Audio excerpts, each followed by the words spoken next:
It doesn't work anymore.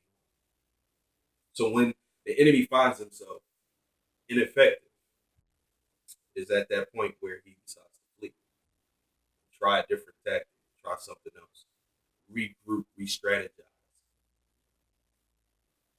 So that's just something that God was showing me myself, and then I'm telling you, after I received it, after I started to really meditate on these things, I feel stronger than I've ever been before, especially in these areas. I feel more of God's authority, His authority that He has invested in me, and it's very it has become very um, effective, very potent. I like to tell you that you are stronger than you thought you were. I like to tell you that you have more authority that we as believers, all of us, we go through this process where we'll feel ourselves um, vulnerable, and we'll find ourselves weakened by our own vulnerability, not realizing that we have more authority, more power than what we thought was there.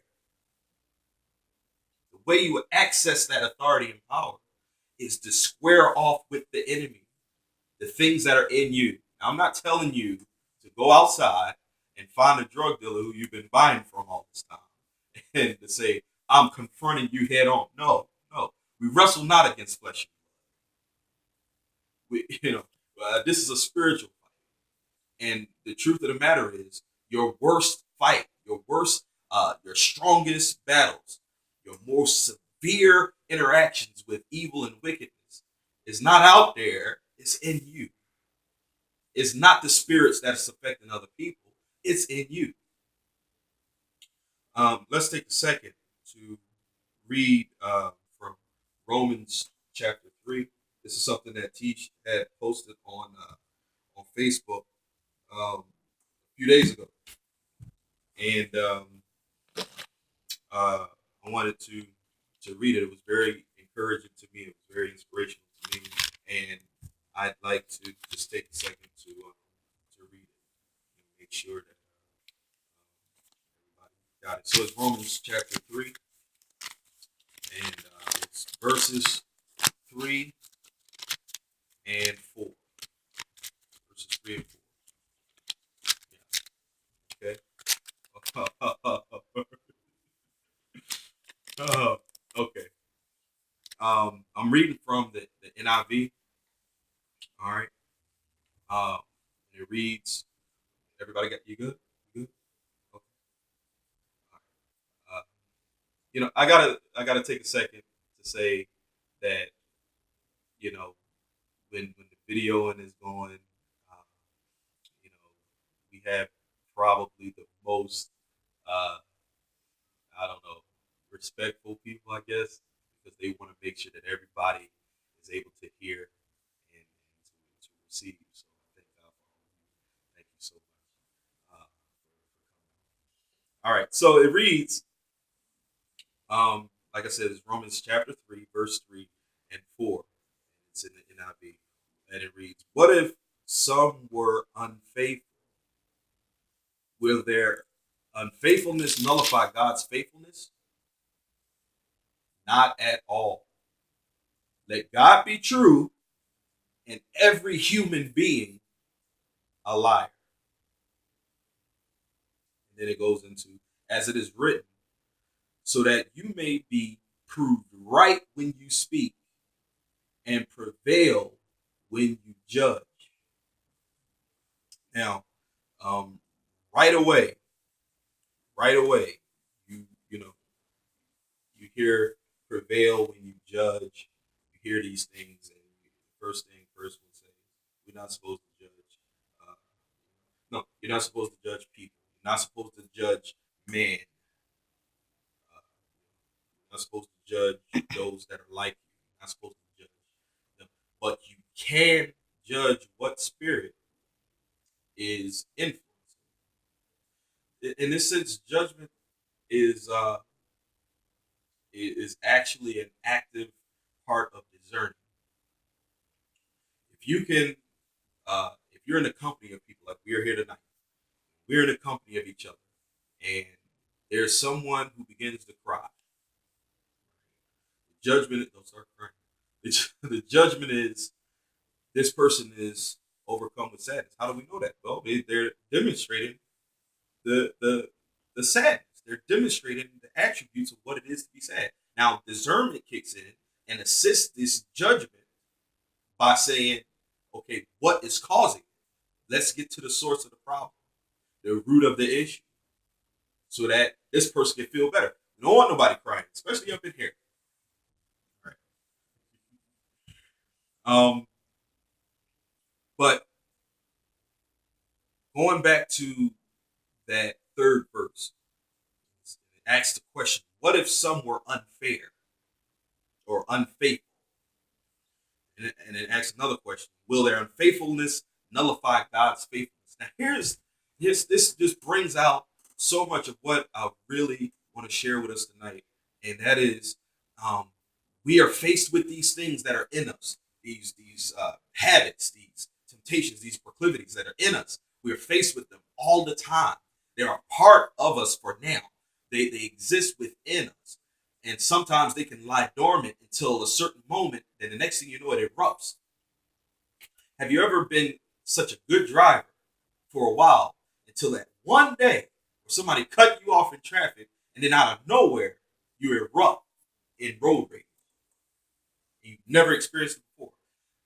It has been a part of you the whole time, but it's just been lying dormant. And then, or a better example, when we do things that we don't plan to do, that God is not pleased with, then that marks us with a certain level of unfaithfulness. If we willingly give over to certain things, that marks us as being unfaithful. But then here's the awesome question: even though these things are going on, does that affect God's faithfulness to us? Does that affect His ability to be faithful to us? I'm gonna tell you that it doesn't affect His ability to be faithful to us, because he is the one that will show you yourself. He shows us ourselves. He shows us where the problems are. He shows us even sometimes the things that try to hide. He'll show that to you. And in His process of showing us these things in us, then we have an opportunity to step away from this land of unfaithfulness and to come into a place of faithfulness. Imagine if we become faithful, more faithful to God.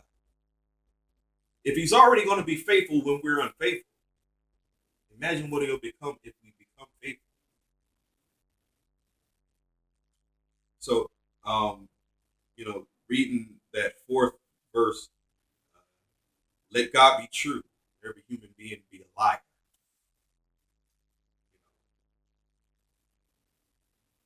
It goes back to discovering what truth is. Let every human being, some translations, let every mankind, let everybody be a liar. Let God's word be true. And this is in this passage, as Paul wrote, he's pointing out right now. If I had to choose whose word I'm going to believe, whose report I'm going to believe the most, if I had to choose one to be a lie and one to be true, I'm choosing God's word to be true and this man's word to be a lie. You can be in the company of a pastor, of a minister, of a preacher, a teacher, and they can give you sound counsel, good advice. They can tell you the truth. Their tongue can be unbridled to foolishness and things like that. And it'll be, and everything that they say is so on point and direct. But then it may come a point in time where, or could come a point in time where they'll tell you something. They'll advise you. They'll minister to you. Then you get by yourself, and I'll tell you something totally different. And it is God. You're still going to believe that. You're going to believe what God said. I dare this to say that far be it from me that if God tells any one of us a specific thing and we dare repeat or say, God told me to do this, or God said this, I always say, far be it from me to tell you that God didn't tell you. Because I don't want to find myself in conflict with what God is trying to do for you. I remember a while ago, I shared that God didn't want me listening to R&B music for a while. He told me stop listening to R&B. And I'm, I know it was God, and I didn't even ask for, well, how long is this going to last? I love me some R&B, but uh, I believe that for that time in my life, there was things attached to the music that spoke to me in my temptation. There were certain things that was in the music, the context of what was being sung that spoke to me in my heart that caused